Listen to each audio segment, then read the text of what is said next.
Hello mga guys. Tignan nyo naman ang lakas ng ulan. Wala namang bagyo. Tapos na yung bagyo noong last week. Last week. Ngayon tignan nyo naman. Ngayon ay Saturday. Buti na lang hindi ako nagpaalam na lumabas ngayon. Ang pinaalam ko na mag-day off ay bukas, Sunday. Kasi yung mga kasama ko sa church, pinababalik ako na Sunday. Kasi Saturday talaga yung ko. So, pinaalam ko na sa amo ko kagabi na Sunday na lang ako. Pero, naalala niya, ang sinabi ko daw noon kasi once a month, yung last Sunday of the month. Oo nga pala, sabi ko nakalimutan ko. Pero gusto ko kasi lumabas ng Sunday ulit, sabi ko sa kanya.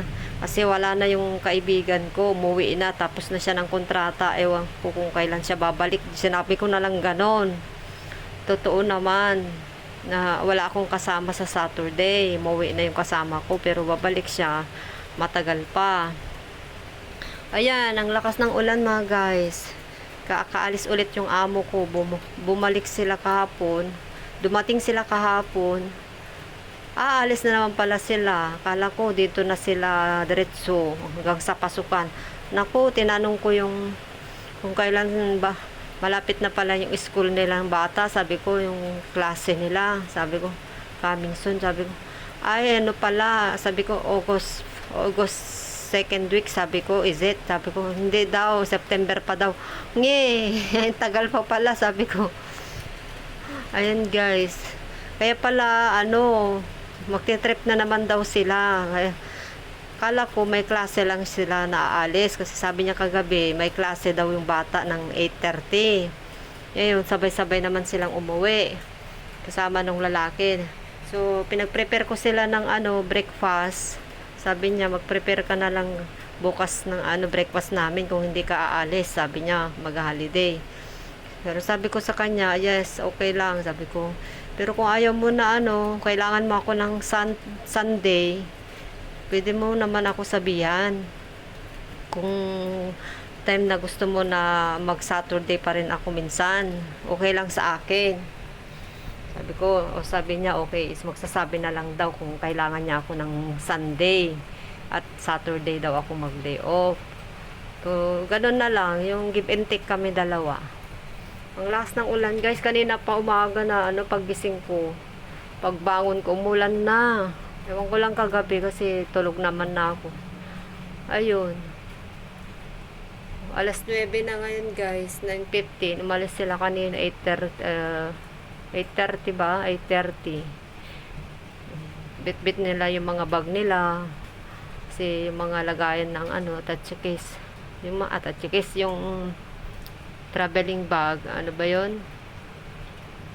Yung bag na malaki, maleta. Ayun, yung trolley, tatlo. Ewan ko ba, dalawa yata yun. Ayun ang lakas guys, kumikidlat at kumukulog. Ano ko, mag-isa na lang ako guys, hanggang dito sa bahay. Kasi tinignan ko yung weather forecast ng Hong Kong. Talagang uulan hanggang bukas, hanggang ilang araw pa yan. Naku, di ko sure kung pupunta ako sa church bukas. Kasi ganito naman kalakas yung ulan mga guys. Ang hirap mo lumabas. Di bale na dito na lang ako sa bahay kasi wala naman yung amo ko. Pwede ako magtambay dito sa bed ko, doon sa bed ko. Dito ako sa kusina yan. Nakahugas na ako ng mga pinagkainan nila.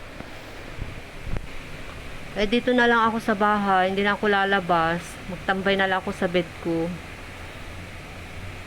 Ayun ang lakas guys. Kumikidla, nakatakot. Ngayon sinarado ko na to ulit kanina kasi natatakot ako kanina. Naghuhugas ako ng pinggan, ng plato. Ayun, kumikidlat na naman. Ang lakas ng ulan guys. Talagang rainy season ngayon. This month. Ayun.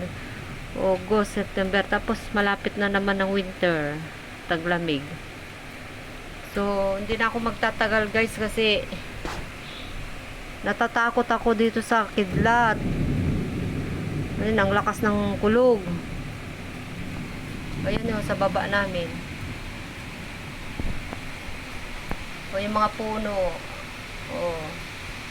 Yan.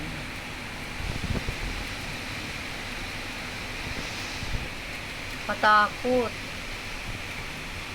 So, bye-bye na guys. Bye-bye na muna.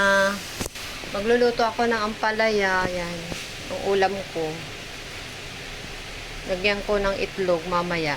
Ako lang naman mag-isa. May kanin pa doon na konti. Tapos may daing pa ako dyan na munamon. Bye. Bye-bye na guys. Ayan. Pakita naman ako.